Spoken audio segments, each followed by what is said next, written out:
السلام عليكم ورحمة الله وبركاته. الحمد لله رب العالمين والصلاة والسلام على سيد المرسلين نبينا محمد وعلى آله وصحبه أجمعين ما بعد.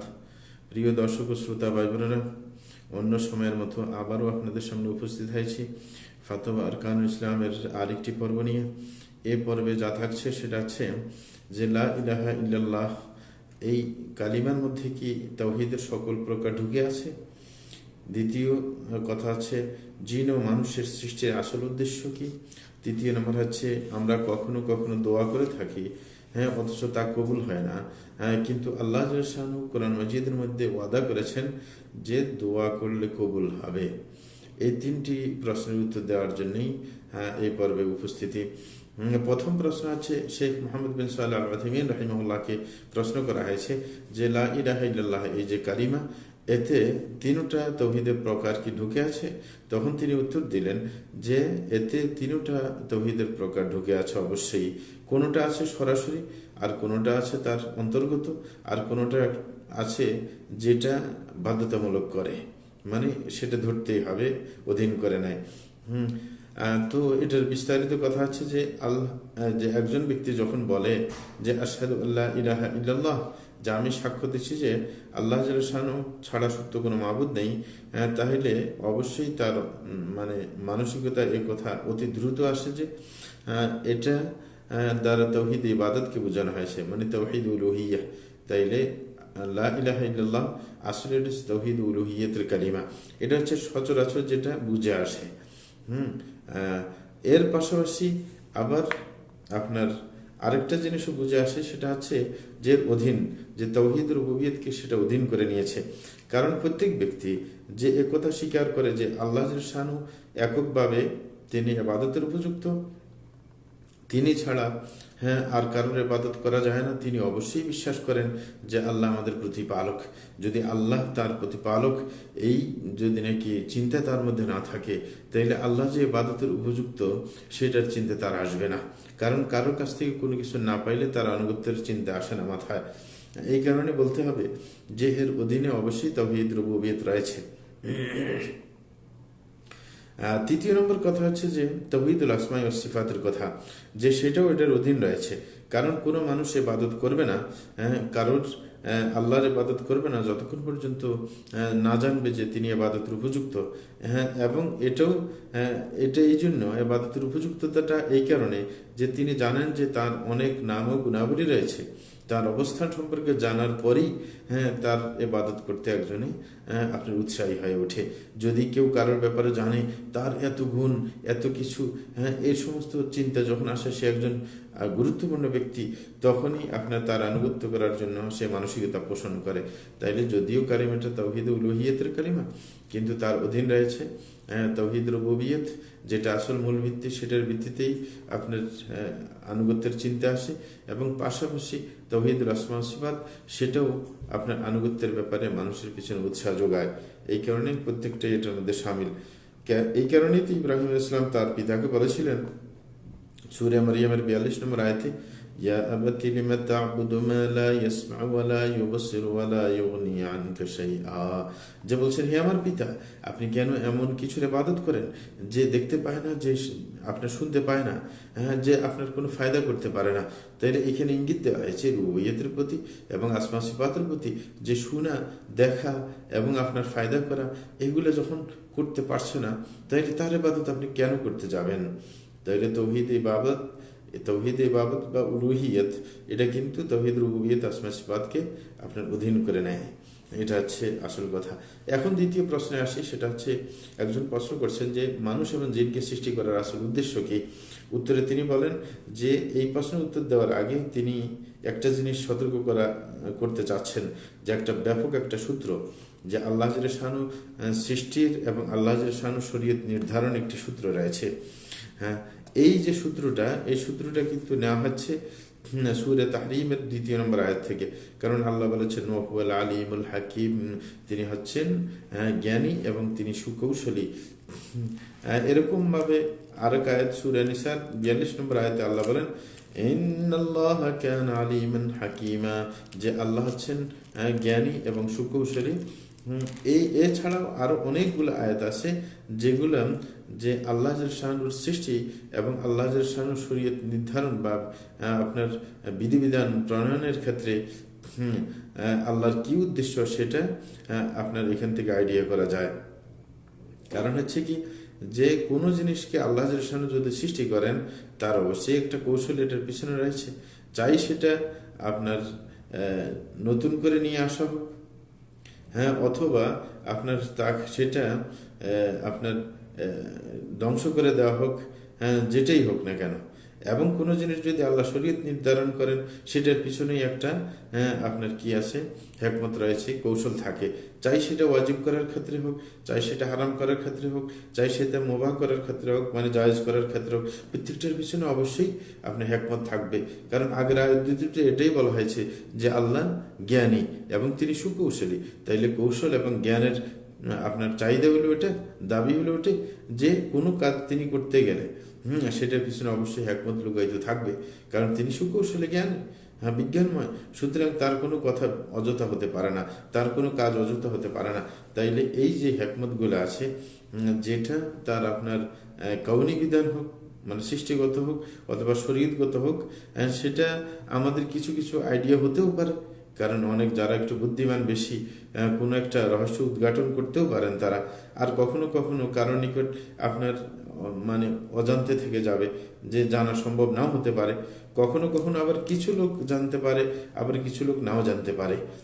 এরকম আল্লাহর কাজের এবং আল্লাহর শরীয়তের কিছু হিকমত এরকম হতেও পারে যে কেউ জানবেন, কেউ জানবেন না, অথবা সবাই জানবেন, অথবা কারোর পক্ষে জানা সম্ভব হবে না, এরকম হতে পারে। কারণ আল্লাহ শানু সবাইকে একরকম জ্ঞান দেননি।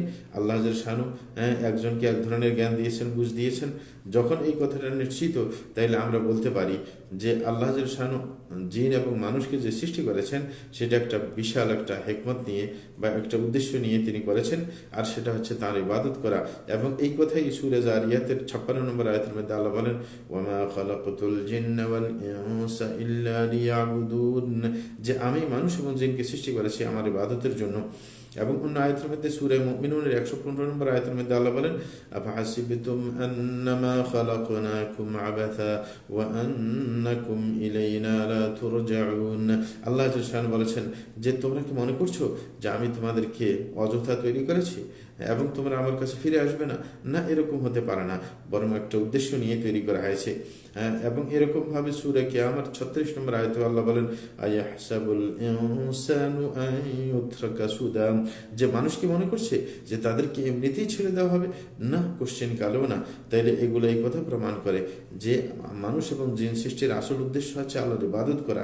এবং ইবাদত মানে হচ্ছে কি, যে আল্লাহর কাছে নতি স্বীকার করা, আল্লাহকে ভালোবেসে, আল্লাহকে মহান মনে করে, এবং তার সম্ভব হচ্ছে তার আদেশ মানার ক্ষেত্রে মানার মাধ্যমে, এবং তার নিষেধাজ্ঞা থেকে দূরে থাকার মাধ্যমে। যেটা তিনি আদেশ করবেন সেটা মানতে হবে, এবং যেটা নিষেধ করেছেন সেটা থেকে দূরে থাকতে হবে।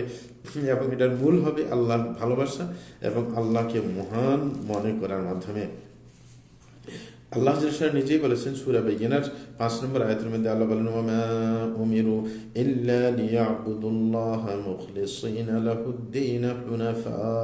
আল্লাহ বলেন যে তাদেরকে তো আদেশ করা হয়েছে এটারই, যে নিষ্ঠার সাথে আল্লাহর ইবাদত করবে তারা, কখনো বক্রতার পরিচয় দিবে না। হ্যাঁ, এই যে হিকমত, জিন এবং মানুষকে সৃষ্টি করার যে আসল উদ্দেশ্য, যেটাকে ইবাদত বলেছি, এটার উপর কেউ যদি আপনার নিজের প্রতিপালকের সাথে গাদ্দারি করে এই ব্যাপারে, তাইলে সে অবশ্যই এই হিকমতের বিপরীত চলা হলো তার। সুতরাং আমরা মানুষ হিসেবে এবং আমাদের পাশাপাশি জিনরা আল্লাহর উদ্দেশ্যকে বাস্তবায়নের ক্ষেত্রে অবশ্যই আমাদেরকে অগ্রসর হতে হবে, না হলে আল্লাহর সেই উদ্দেশ্যের বিপরীত অবস্থান নেওয়া হবে। এছাড়া আর কিছুই নয়, তখন পরিণতিতে শাস্তি ভোগ করতে হবে। এছাড়া আর কোনো গতি হবে না।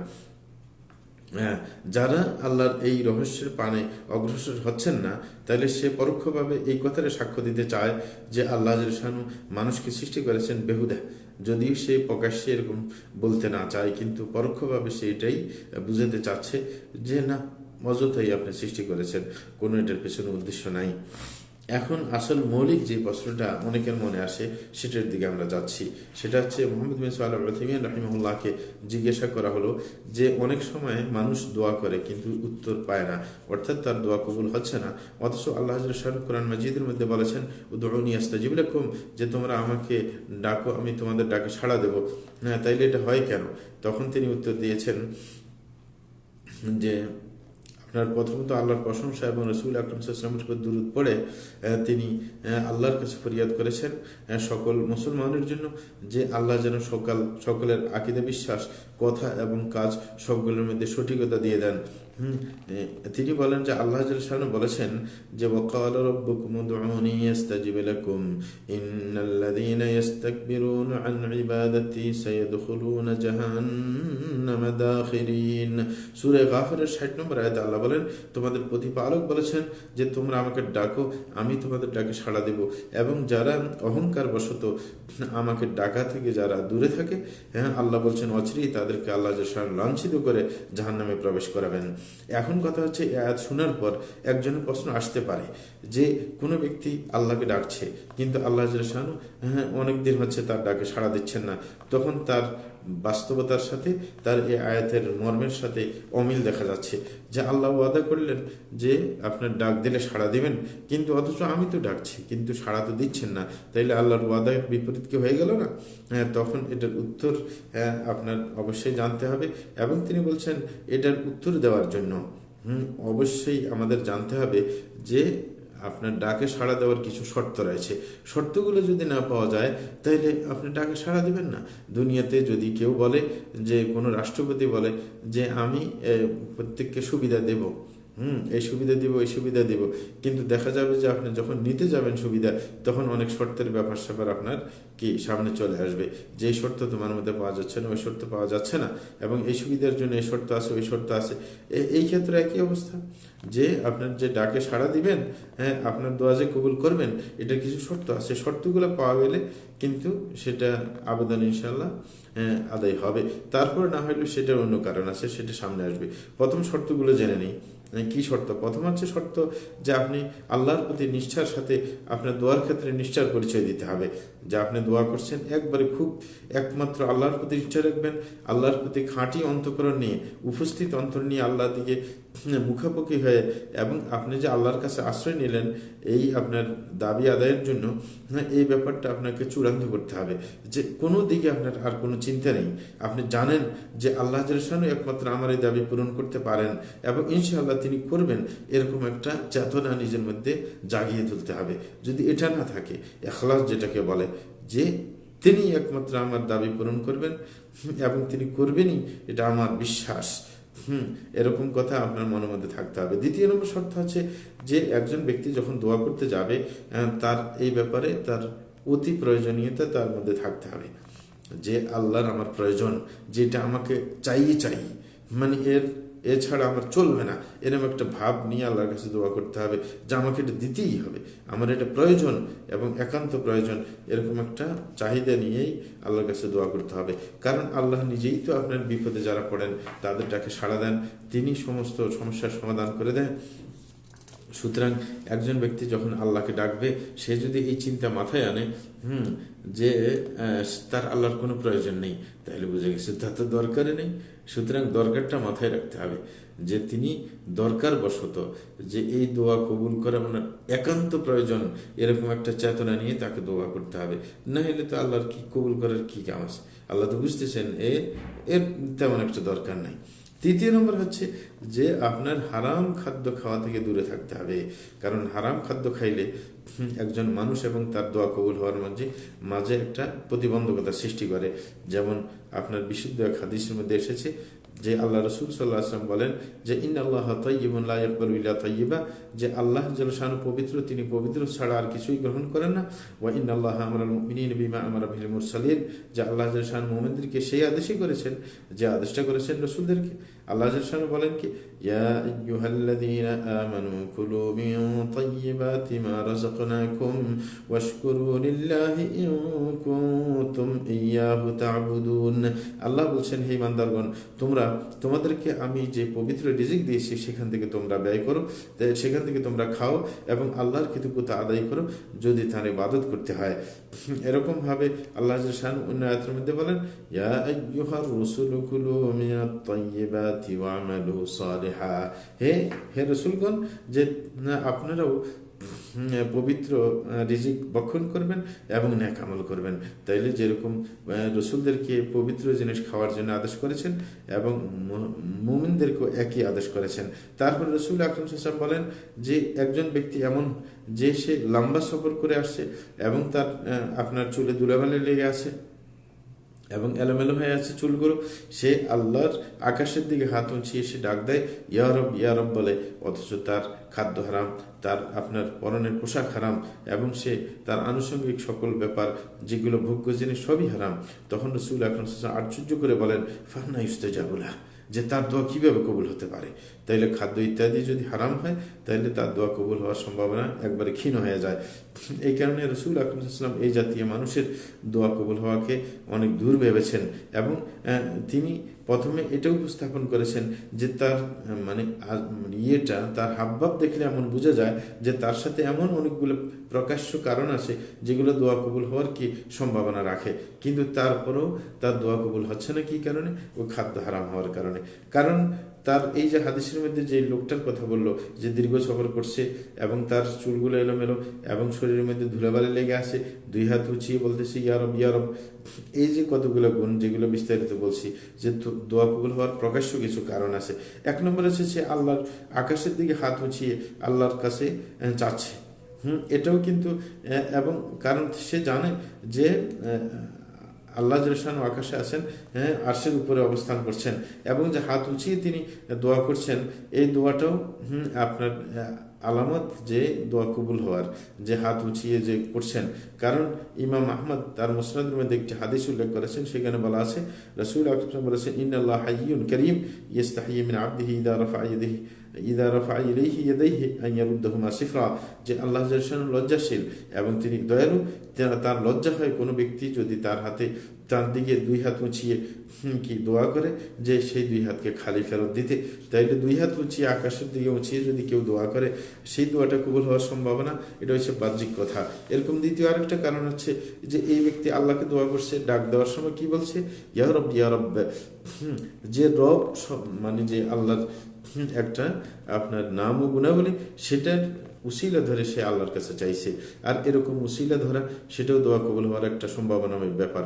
কারণ তিনি রব মানে কি? রব মানে স্রষ্টা, রব মানে যিনি মালিক, রব মানে যিনি সকল কিছুর নিয়ন্ত্রক, যার হাতে আকাশ ও জমিনের চাবিকাঠি। সুতরাং তার নাম যখন ডাক দিয়েছেন, সুতরাং কিছু পাওয়ার কি আছে, সম্ভাবনা বেশি রয়েছে।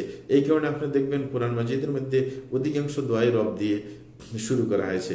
যেমন বলা হয়েছে, রব্বানা ইন্নানা সামি'না মুনাদিয়ান ইউনাদি লিল ঈমান আন আমিরু বিরাব্বিকুম ফাআমান্না রব্বানা ফাগফির লানা যুনুবানা ওয়া কাফফির আন্না সাইয়্যাতিনা ওয়া তাওফানা মা'আল আবরার রব্বানা ওয়া আতিনা মা ওয়া'আদতানা আলা রুসুলিকা ওয়া লা তুখজিনা ইয়াওমাল কিয়ামাহ ইন্নাকা লা তুখলিফুল মি'আদ ফাস্তাজাবা লাহুম ربهم أني لا أضيع عمل عامل منكم من ذكر أو أنثى بعضكم من بعض। আল্লাহ জাল্লাহু সূরা আলে ইমরানের 193 থেকে 95 আয়াতের মধ্যে বলেন যে এখানে রব দিয়ে শুরু করেছেন। আল্লাহ বলেছেন যে তাদের দোয়া কি, যে হে আমাদের প্রতিপালক, যে আমরা শুনেছি যে একজন ডাক দিয়ে বলছে, ঈমানের দিকে ডাক দিচ্ছে যে তোমরা তোমাদের প্রতিপালকের উপর ঈমান আনো, সুতরাং আমরা আপনার উপর ঈমান এনেছি। হে আমাদের প্রতিপালক, সুতরাং আমাদেরকে ক্ষমা করে দিবেন আমাদের গুনাহগুলো এবং আমাদের পাপগুলোকে ঢেকে দিবেন এবং ওয়াতাওয়াফানা মা'আল আবরার, এবং নেককারদের সাথে আমাদের মৃত্যু দিবেন। এবং আবার বলছেন, রব্বানা ওয়া আতিনা মা ওয়া'আদতানা আলা রাসূলিক, হে আমাদের প্রতিপালক, আপনি আপনার রাসূলদের মাধ্যমে যে ওয়াদা করেছেন সেটা আমাদেরকে দিবেন এবং কিয়ামত দিনে আমাদেরকে লাঞ্ছিত করবেন না, কারণ আপনি তো ওয়াদা খেলাপ করেন না। তখন আল্লাহ জাল্লাহু শানু কি করলেন? আল্লাহ জাল্লাহু শানু বলেন, তাদের আমি ফরিয়াদগুলো কবুল করলাম। তাদের প্রতিপালক তাদের ফরিয়াদ কবুল করেছে এবং বলেছে যে আমি কখনো কোনো কাজের লোক যিনি কাজ করেছেন নেক আমল করেছেন তার আমলকে নষ্ট করে দেই না, সে পুরুষ হোক অথবা মহিলা হোক। কারণ সবাই একে অপরের কে আপনার পরিপূরক। তখন এই যে আপনার দোয়া যিনি করছেন, ইতিপূর্বে হাদিসের মধ্যে বলেছেন যে ইয়া রব বলে আর রব দিয়ে শুরু করলে দোয়া কবুল হওয়ার সম্ভাবনা বেশি থাকে। তাইলে এই সুবিধাটুকু তার হাতে আসে, অর্থাৎ দ্বিতীয় কারণ দোয়া কবুল হওয়ার, অথচ তারপরেও তার দোয়া কবুল হচ্ছে না। তৃতীয় আরেকটা কারণ হচ্ছে কি, যে এই ব্যক্তি মুসাফির ছিল, আর মুসাফির সফরটা সাধারণত দোয়া কবুল হওয়ার একটা সম্ভাবনাময় ব্যাপার। কারণ মানুষ সফরের মধ্যে সে তার প্রয়োজনীয়তার কথা, আল্লাহর প্রতি তার প্রয়োজনীয়তা বেশি অনুভব করে, এবং সে নিজের এলাকা থাকলে যতটুকু সে প্রয়োজনীয়তা অনুভব করে না, কিন্তু বাইরে গেলে আরো বেশি প্রয়োজনীয়তা অনুভব করে। সুতরাং সফরের দোয়া কবুল হওয়ার সম্ভাবনা বেশি থাকে। এবং এরকম ভাবে তার চুল যে এলোমেলো, তার আপনার ধুলেবালি লেগে আছে, এটা আপনার বোঝা গেছে, যেটা বোঝায় যে তার ব্যক্তির প্রতি তার কোনো গুরুত্ব নেই, বরং তার কাছে ব্যক্তি গুরুত্বপূর্ণ ব্যাপার হচ্ছে আল্লাহর কাছে আশ্রয় চাওয়া, আল্লাহকে ডাকা, আল্লাহর ইবাদত করা। সুতরাং এই সমস্ত ব্যাপারগুলো আপনার তার দোয়া কবুল হওয়ার সম্ভাবনাময় কিছু ব্যাপার। কারণ যেই ব্যক্তি একেবারেই আপনার খুব জাঁকজমক করে চলে, আর যেই ব্যক্তি কোনো এগুলোর প্রতি গুরুত্ব দেয় না, বরং সে আল্লাহর দিকে সবসময় আপনার অভিমুখী হয়, তাইলে তার দোয়া তো কবুল হওয়ার সম্ভাবনা বেশি থাকে। যেমন হাদিসের মধ্যে এসেছে, রাসূল আকরাম সাল্লাল্লাহু আলাইহি ওয়াসাল্লাম বলেন যে ইন্নাল্লাহ তাআলা ইয়ানজিলু ইলাস সামা'i দুনিয়া আশিয়াতা আরাফা ইউবাহিল মালাইকাতা বিল ওয়াকিফিনা ফিহা ইয়াকুলু আতাউনি শু'তান গুবরা দাহিনা মিন কুল্লি ফাজ্জিন আমিকা। যে আল্লাহ জাল্লাল্লাহু শানু দুনিয়ার আকাশে আরাফার দিন বিকেল বেলায় তিনি আসেন এবং নাজিল হন, এবং তিনি ফেরেশতাদের সাথে আপনার অহংকার গর্ব করেন ওদেরকে নিয়ে যারা আরাফাতের ময়দানে অবস্থান করেছে। এবং কি বলেন, আল্লাহ জাল্লাল্লাহু শানু বলেন যে এরা তো আমার কাছে ধুলেবালি, আপনার চুলে মুখে শরীরে ধুলেবালি নিয়ে চুল এলোমেলো ভাবে এসেছে, প্রত্যেকে দূর দূরান্ত থেকে এসেছে, এরা কি জন্য এসেছে, এরকম ভাবে আল্লাহ জাল্লাল্লাহু তাদের সাথে কথোপকথন করবেন। তাইলে আপনার এটাও একটা আলামত যে আপনার যখন সে শরীরে ধুলেবালি এবং পাশাপাশি সে চুলগুলো এলোমেলো, তাহলে বোঝা যায় সে আল্লাহমুখী মানুষ। তাইলে এই যে কয়েকটা কারণ, তিনটা একটা কারণ আছে যেগুলো বাহ্যিক কারণ দোয়া কবুল হওয়ার, অথচ দেখা যায় কি কারণে এই দোয়াটা ফেরত দেওয়া হয়েছে, কাজে আসে নাই। কারণ তার খাদ্য হারাম, তার আপনার পোশাক হারাম, তার আনুষঙ্গিক জিনিস হারাম। এই কারণে রাসূল আকরাম সাল্লাল্লাহু আলাইহি ওয়াসাল্লাম ফান্না ইউস্তাজাবু লাহ, তার দোয়া কিভাবে কবুল হতে পারে? তাহলে এই যে শর্তগুলা দোয়া কবুল হওয়ার, এগুলো যদি কোথাও না পাওয়া যায়, তাহলে দোয়া তো আপনার কবুল হবেই না। তাইলে প্রথমে শর্তগুলো আমাদের খেয়াল করতে হবে, ইখলাস থাকতে হবে, নিজের প্রয়োজনীয়তা বোধ থাকতে হবে, নিজের খাদ্য পানি ইত্যাদি কি আপনার হারাম না হতে হবে। এগুলো পাওয়া গেলে তখন দোয়া কবুল হওয়ার সম্ভাবনা থাকে। এখন কথা হচ্ছে যে অনেক সময় পাওয়া যায়, তারপরেও যে একজন দোয়া করছে দোয়া কবুল হয়নি, তখন বলতে হবে যে এটা আল্লাহর কোনো হিকমতের কারণে তিনি দোয়া কবুল করেননি, যেটা এই ব্যক্তি জানে না, কিন্তু আল্লাহ শানু জানেন। কারণ আল্লাহ শানু অনেক সময় এমন কিছু করেন যেটা আপনি পছন্দনীয়, কিন্তু আল্লাহর কাছে মনে হয় যে এটা তার জন্য অকল্যাণকর, তখন সেটা আল্লাহ সেটাই করবে, যেটা আপনার জন্য কল্যাণকর সেটাই করবে। সুতরাং আল্লাহর হিকমত আছে এই পিছনে, দোয়া কবুল না হওয়ার পিছনে। এই কারণে বলতে হবে যে শর্ত পাওয়া গেলেও অনেক সময় আল্লাহ শানু কি করেন না, দোয়া কবুল করে না, এর পিছনে কোনো হিকমত থাকে। অথবা এমনও হতে পারে যে আপনার ওটার বিপরীতে, আপনার দোয়ার বিপরীতে এর চাইতে আপনার ভয়ঙ্কর কোনো বিপদ আপনার কাছ থেকে দূর করে নেন। অথবা তৃতীয় নম্বর হচ্ছে, অথবা কিয়ামতের দিনের জন্য এটাকে আপনার সওয়াব হিসেবে আল্লাহ শানু স্টক করেন। এটা হচ্ছে কথা। তাইলে একজন দোয়া করে শর্তগুলো পাওয়া যাইলেও যে দোয়া কবুল হয় না, সেটার কয়েকটা কারণ। সেটা হচ্ছে, এক নম্বর হচ্ছে কোনো হিকমত আছে, আর অনেক সময় তার বিপদ দূর করে দেওয়া হয়। এরকমভাবে তার অনেক সময় এমন হয় তার জন্য সব হিসেবে স্টক করা হয়। তাইলে এটা তার ফায়দার জন্য, কিন্তু ফায়দা থেকে তো কখনো খালি নয়, সেইগুলো সে হাসিল করতে পারছে। তো সুতরাং এটাই হচ্ছে আসল কথা, যেটা আপনার অন্য হাদিসের মধ্যে আপনার বিস্তারিত বলা হয়েছে যে দোয়ার যদি কবুল না হয় তাহলে কমপক্ষে এই ফায়দাগুলো তো অবশ্যই হবে। দ্বিতীয় কথা হচ্ছে যে একজন মানুষ যে দোয়া করার সময় সে কিন্তু আপনার দেরি হচ্ছে কেন, দোয়া কবুল হচ্ছে এরকম হুলস্থুল ভাব তার মধ্যে থাকতে পারবে না। এটা আরেকটা কথা, কারণ এটা হচ্ছে দোয়া কবুল না হওয়ার আরেকটি কারণ। কারণ রসুল আকরাম সাল্লাল্লাহু আলাইহি ওয়াসাল্লাম বলেন, ইউস্তাজাবু লিআহাদিকুম মা লাম ইয়াজাল, যে তোমাদের দোয়া কবুল করা হবে যতক্ষণ পর্যন্ত তার মধ্যে হুলস্থুল ভাব না থাকবে। সাহাবায়ে কেরাম বললেন, হুলস্থুল ভাব মানে কি? বলেন যে ইয়াকুলু দাউতু ওয়া দাউতু ওয়া দাউতু ফালাম ইস্তাজিব লি, বলে যে দোয়া করছি দোয়া করছি দোয়া করছি, কত দোয়া করলাম কিন্তু কবুল তো হয়নি। সুতরাং একজন মানুষ অবশ্যই দোয়া কবুল হওয়ার ব্যাপারটাকে খুব দেরি ভাববে না, বরং এবং দেরি ভেবে দেরি হচ্ছে কবুল হচ্ছে না বলে দোয়া বন্ধ করে দেবে না, বরং সে কি করবে, বারবার আল্লাহর কাছে সে নিজের আবেদনকে পেশ করতে থাকবে। কারণ সে যে আপনার দোয়া করতেছে, কমপক্ষে এটা তো সওয়াব আছে, কারণ দোয়া করাও তো ইবাদত, এবং সেটা আল্লাহর নিকটবর্তী করছে তাকে, তার সওয়াব বাড়িয়ে দিচ্ছে।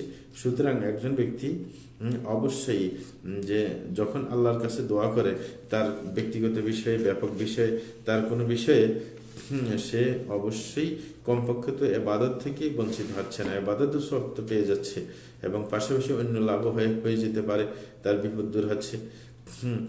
সুতরাং এইভাবেই, অথবা মনে করতে হবে তার শর্ত পাওয়া যায়নি বলে দোয়া কবুল হয়নি। আশা করি ব্যাপারটা সুস্পষ্ট